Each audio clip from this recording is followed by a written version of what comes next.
रहे कई बार, लेकिन संकेत पलट भी जाते हैं, तो हर तरह का मार्जिन रखते हुए नंबर्स हम आपके सामने रख रहे हैं। भाई झारखंड में देखिए 25 एनडीए को जाता हुआ दिख रहा है, तो इंडिया गठबंधन को 10।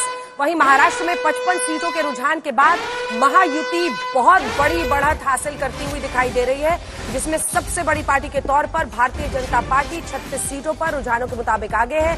दूसरे नंबर पर शिवसेना 9 सीटों के साथ और 4 सीटों में बढ़त के साथ अजित पवार तीसरे नंबर पर है। यहीं पर अगर आप देखिए तो विदर्भ का पूरा इलाका, जहां पर आप देख रहे हैं नागपुर की 3 सीटों पर बीजेपी आगे चल रही है, तो वहीं दूसरी तरफ सकोली से पीछे चल रहे हैं नाना पटोले और वहां से अमना, जो कि बीजेपी के कैंडिडेट हैं, वो फिलहाल आगे चल रहे हैं। तो ये लड़ाई बहुत बड़ी हो रही है और ये लड़ाई कई मायनों में ये भी तय करेगी।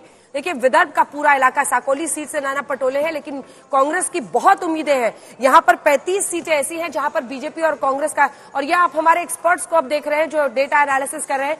जैसे ही आपके पास कोई इन्फॉर्मेशन हो मुझे इशारा कीजिएगा हाथ उठाकर, मैं आपके पास आऊंगी चर्चा करने के लिए। नाना पटोले माना जा रहा था कि अगर देवेंद्र फडणवीस वहां से है तो नाना पटोले भी साकोली सीट से विदर्भ के इलाके में है, और वो कुणबी मराठा समुदाय से भी आते हैं, उनका प्रभाव होगा। सोयाबीन कपास के किसानों के मुद्दे को वो सामने रखेंगे। लेकिन दूसरी तरफ आप देखिए एकनाथ शिंदे ने जो मुझे इंटरव्यू दिया उसमें भी उन्होंने बताया कि 3 दिन पहले वोटिंग के एक नोटिफिकेशन के जरिए सरकार ने, क्योंकि ये एसेंशियल सर्विसेज में आता है, ये कहा था कि अगर 15% भी मॉइस्चर है, यानी जिसको हिंदी में मॉइस्चर मतलब नमी कहते हैं, नमी अगर आपके सोयाबीन में है तो हम खरीद लेंगे। और ये 50 हाफ सेंचुरी मारती हुई महायुति दिखाई दे रही है। हाफ सेंचुरी में फिलहाल 37 सीटें बीजेपी को जाती हुई, और उसी के साथ साथ आप देख रहे हैं एकनाथ शिंदे की पार्टी 10 सीटों पर आगे है, 4 पर एनसीपी, 51 बहुत शुभ अंक से माना जाता है, 51 पर पहुंच गई है। हाफ सेंचुरी पार महायुति। 10 सीटों पर अगर शिवसेना बढ़त बनाए रखेगी तो शिवसेना का से जो है ना वो काफी उसमें बढ़ जाएगा। 38 सीटों पर भारतीय जनता पार्टी यहां पर फिलहाल आगे चलती हुई नजर आ रही है। शुरुआती रुझानों में महायुति ने काफी लीड ले लिया है। 52 सीटों पर महायुति, 9 सीटों पर महाविकास आघाड़ी। 63 सीटों का जो है रुझान यहां पर अब तक आ चुका है। 63 सीटों का रुझान आ चुका है। 51 सीटों पर महायुति आगे, 53 सीटों पर महायुति धीरे धीरे आगे बढ़ते हुए नजर आ रही है। एनसीपी 4 पर अटकी हुई है। बीजेपी 38 सीटों पर आगे फिलहाल यहां पर नजर आ रही है। साफ नजर आता है कि अगर इसी तरीके की बढ़त वो बनाए रखेंगे तो पक्ष उनके पक्ष में जा सकता है। 19 सीटें प्लस फिलहाल महायुति नजर आ रही है। ये 19 सीटें प्लस मेरे ख्याल से लोकसभा के चुनाव के मद्देनजर वो लोग दिखा रहे हैं, शायद 19 सीटें प्लस वहां पर दिखा रहे हैं। आसमान से जमीन तक आज तक ने कवरेज की, और इसीलिए हेलीकॉप्टर शॉट में अब हम आपको दिखा रहे हैं। 38 सीटों पर फिलहाल बीजेपी आगे चल रही है रुझानों के मुताबिक। 11 सीटों पर शिवसेना शिंदे गुट और एनसीपी अजित 5 पर। वहीं दूसरी तरफ आप देख रहे हैं कांग्रेस सबसे बड़ी 8, लेकिन शिवसेना उद्धव गुट हो या फिर एनसीपी शरद पवार, दोनों पास जैसे लग रहे हैं। 7-7-8, 7-7-8 तीनों पार्टियां एक जैसी नजर आ रही है यहाँ पर। इसका मतलब साफ देखिए, बीजेपी ने सबसे ज्यादा सीटें लड़ी थी, 148 सीटें, उनका उसका फायदा होता नजर आ रहा है, एक तरीके से हम लोग ये कह सकते हैं। दूसरी तरफ वायनाड सीट से प्रियंका वाड्रा शुरुआती बढ़त बनाए हुए हैं। वायनाड से लोकसभा का उपचुनाव वहां पर हो रहा है केरल में, वहां से वायनाड से प्रियंका गांधी 3000 से ज्यादा वोटों से फिलहाल यहां पर आगे चल रही है। श्वेता, वोटिंग परसेंटेज इस बार वायनाड में कम हुआ था, तो कई लोग ये मान रहे थे कि कांग्रेस पार्टी की बस यही चिंता रहेगी कि क्या जो मार्जिन राहुल गांधी ने हासिल की थी, बहन को सीट सौंपी है, वो मार्जिन उतना आ पाएगा या नहीं पाएगा। अंजना, आदित्य ठाकरे भी आगे चल रहे हैं। आदित्य ठाकरे भी आगे चल रहे हैं। मिलिंद देवड़ा पीछे चल रहे हैं। सीट पर उनके सामने यूपी का पहला रुझान आ गया है। प्रयागराज में जो फूलपुर सीट पड़ती है उस पे पहले रुझान में बीजेपी के दीपक पटेल आगे चल रहे हैं।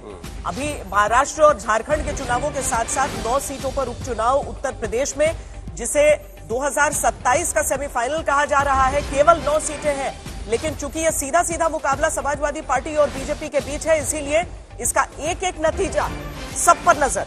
महाराष्ट्र में भी धीरे धीरे महाविकास आघाड़ी के नंबर बढ़ते हुए 58 सीटों पर महायुति फिलहाल आगे चल रही है। 87 सीटों का रुझान आ चुका है। 28 सीटों पर महाविकास आघाड़ी, 57 सीटों पर महायुति आगे चल रही है। शिवसेना यूबीटी 10, और ये पहला रुझान 7। जो पहला रुझान उत्तर प्रदेश का है, नजर मत हटाइए, क्योंकि महाराष्ट्र को लेकर तो चर्चा कर ही रहे। फूलपुर से बीजेपी फूलपुर के से। उम्मीदवार आगे हैं, ये सबसे बड़ा आप कहिए इम्तिहान है योगी लोकसभा के आदित्यनाथ उलटफेर लिए। के बाद और लोकसभा के उलटफेर के बाद जब बीजेपी बुरी तरह से फिसली और समाजवादी पार्टी ने जबरदस्त ग्राउंड गेन किया था, ऐसे में अखिलेश यादव के लिए भी डू और डाई है और खासतौर पर योगी आदित्यनाथ के लिए डू और डाई है, जिसमें फूलपुर की सीट पर फिलहाल बीजेपी के उम्मीदवार आगे चल रहे हैं। आपको बता दें, इस बीच उदय सावंत जो है वो फिलहाल आगे चल रहे हैं महाराष्ट्र की रत्नागिरी सीट से।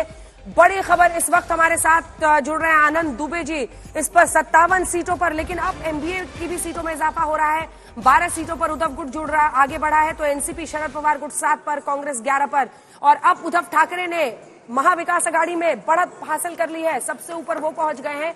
लेकिन इधर बढ़त बरकरार है 40 सीटों पर। मिलिंद देवड़ा देखिए वर्ली की सीट पर, जो कि अप मार्केट सीट ये भी माना जाता है, आदित्य ठाकरे के सामने मिलिंद देवड़ा फिलहाल पीछे चल रहे हैं। 57 सीटों पर महायुति आगे है।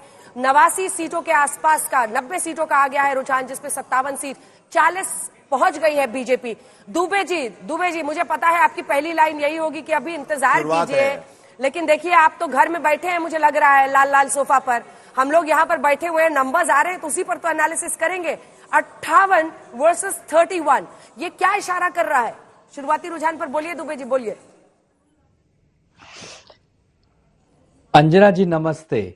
नमस्ते। बहुत पुरानी कहावत है ना कि हारी बाजी को जीतना हमें आता है। अभी तो बाजी चली रही है ना, अभी तो शुरुआती रुझान है।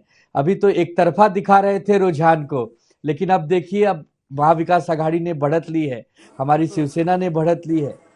1-1.5-2 घंटे के बाद जैसे जैसे पूरे महाराष्ट्र से नतीजे आने लगेंगे, आप देखेंगे कि महाविकास अघाड़ी ही सरकार बना।